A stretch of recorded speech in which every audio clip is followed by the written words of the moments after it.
Thank you, Mr. Lamborn. Thank you, Mr. Chairman, and I want to thank both of you for being here and for your service to our country. It's great to have the 10th Special Forces at Fort Carson in Colorado, and they do such a great job. I visited them recently, and they are really excelling at what they do. So thank you for your leadership there. I recently had the honor of sitting down with one of my constituents, Susan Ullman, and hearing her family's story.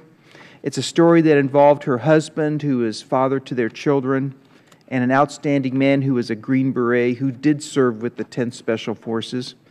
Tragically, the rigors of the job that we had asked him to do had worn on him mentally, emotionally, and physically, to the point where it became too much for him to bear, and he took his life.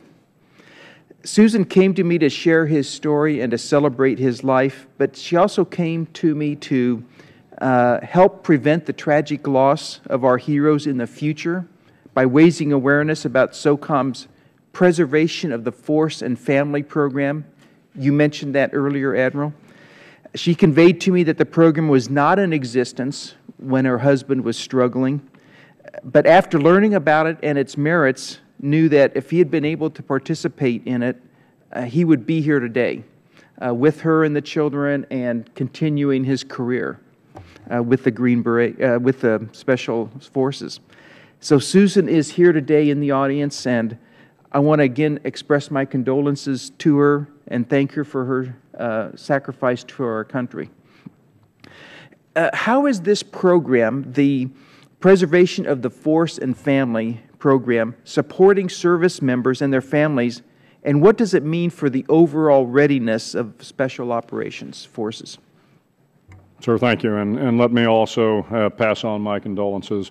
Our suicide rate, unfortunately, has grown here over the past 3 or 4 years. It's remained steady over the last 2 years, but it is of great concern to me, as I mentioned in my opening remarks. I'll go back to my predecessor, Admiral Eric Olson. Prior to changing command, Admiral Olson had initiated a pressure on the Force and Families Task Force. So he went out, and for about 10 months, this task force interviewed 7,000 soldiers, about 1,000 spouses, had 440 different meetings with small units, and the report literally landed on my desk the day I took command. And Eric told me, "You need to read this.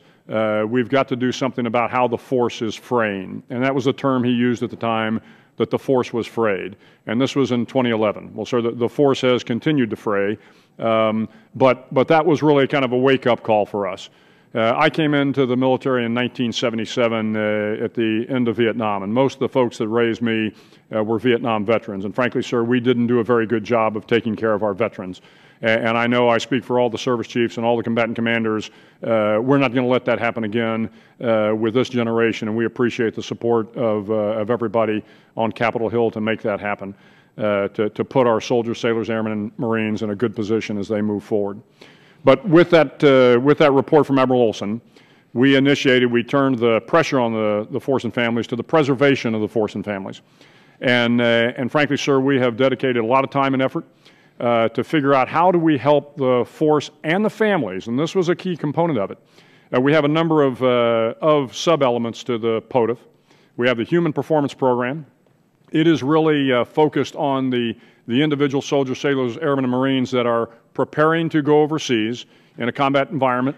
We take care of them prior to their deployment, on their deployment, and when they return from deployment. It is really an opportunity physically to get them back up to speed as quickly as we can. And we've seen some tremendous results as a function of that. The second piece is the Psychological Performance Program. Similar, we're working through the Defense Health System. They are actually kind of contracting for some of the healthcare professionals we need to deal with the psychological problems that we're finding with a lot of our returning soldiers. And the other components are really about family resiliency. And this is an area, and I have, again, made a successful argument, and the folks on Capitol Hill have been very supportive. As I've said, you know, in the past, I think we as a service take great care of our families, but this has been an incredibly stressful time. Now, Admiral, this program took some hits in the last year's budget. It did, Are you sir. concerned about that for the next year? Sir, what we did was we actually migrated some money to Defense Health Systems to be able to manage some of our psychological performance programs, and I'm okay with that. I think they will do as good a job of managing it as we could, and we're fine with that. Frankly, sir, I think we've got to figure out how much we need to invest over time to determine whether or not we're actually getting the return on our investment. I can tell you anecdotally, when I travel around and I talk to the spouses and I talk to the service members, they are very appreciative of the Preservation of the Force and Families program.